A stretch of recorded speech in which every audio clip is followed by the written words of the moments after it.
Talk about a miserable experience. Not being able to nap, that's the stuff of nightmares right there.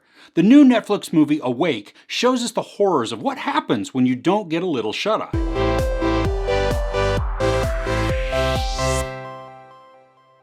After a sudden global event wipes out all electronics and takes away humankind's ability to sleep, chaos quickly begins to consume the world. Only Jill, an ex-soldier with a troubled past, may hold the key to a cure in the form of her own daughter. The question is, can Jill safely deliver her daughter and save the world before she herself loses her mind? Gina Rodriguez stars in this as Jill, the ex-soldier and mom of the little girl who may hold the key to survival. The movie doesn't waste too much time thrusting us into the story. We get a tiny bit of character development on Jill before just all heck breaks loose. As the event that causes the chaos happens, we don't really know what's going on or what the cause is. I mean, I could argue that the cause itself isn't terribly important, but I do think it could be interesting. Events unravel very quickly as people just aren't able to sleep. It's briefly mentioned that the symptoms for sleep deprivation are accelerating, but there's not really any reason why. So it's mostly just a plot convenience they throw in to get the action and the story moving along faster. Now, along with Rodriguez, the movie also stars Ariana Greenblatt, who you may recognize as young Gamora from Infinity War.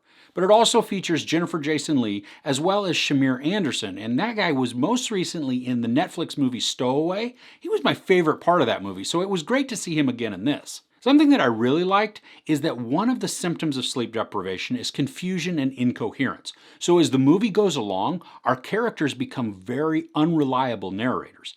Sometimes we are looking through their eyes and seeing from their perspective, but is what's happening really happening? I love the idea that we're taken along for a ride and stuff gets more and more confusing from their point of view. There also came some times where I found it oddly humorous. Now, I'm sure it wasn't intended to be, but the characters are walking around and kind of just mumbling to each other like just everybody is stoned out of their minds. So the conversation felt like we have two sky-high people asking who had the ding-dongs and each muttering nonsense in reply, but then accepting it as the appropriate answer. Now, the visuals were kind of cool at times. Like I had mentioned, we see the perspective of the characters, and as they get more and more tired, the world starts to go wrong and distorted, and I like the view that we're shown. Light and images bend and warp, and it really does cause a sense of confusion. Now, the actors did a good job of playing spaced out and sleep-deprived characters.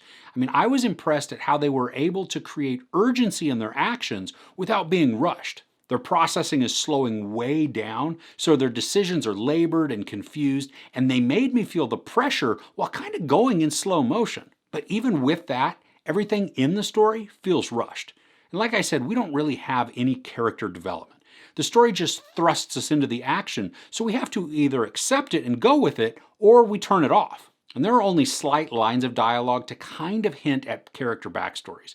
And because we don't get good development, the characters are flat. They lack the depth required to really become invested in their outcomes. Now, the race against time does make sense and it does feel right, but the end goal just doesn't feel as earned. Even the ending was just kind of okay to me. We have a serious buildup of tension and anxiety with a building intensity that was really exciting. And then there's a decision, poof, we're at the conclusion then. And the dialogue seemed to skip over some parts that could have been brief interactions or even explanations which would lead the characters through a certain thought process or to a conclusion. But because it doesn't include the necessary info, the characters feel like they're just magically coming up with these ideas that shouldn't come naturally like they did. Now, this is only 96 minutes long, and I wish they would have taken some more time to build out details of the characters and the storyline.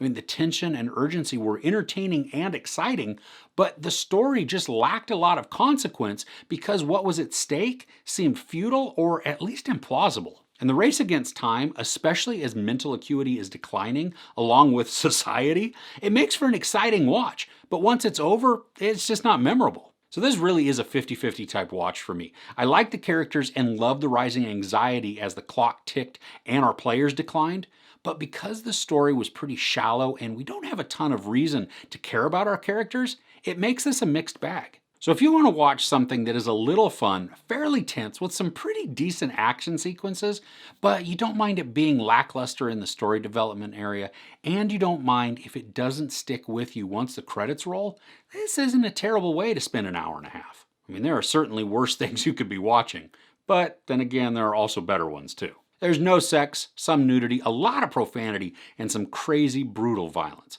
I give Awake 2.5 out of 5 couches.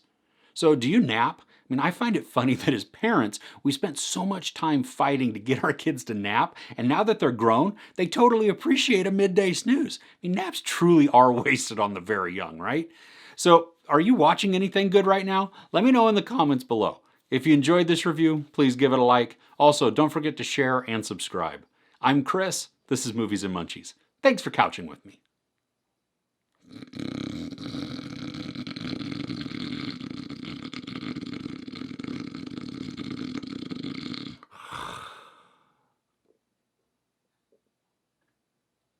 What? You're still here?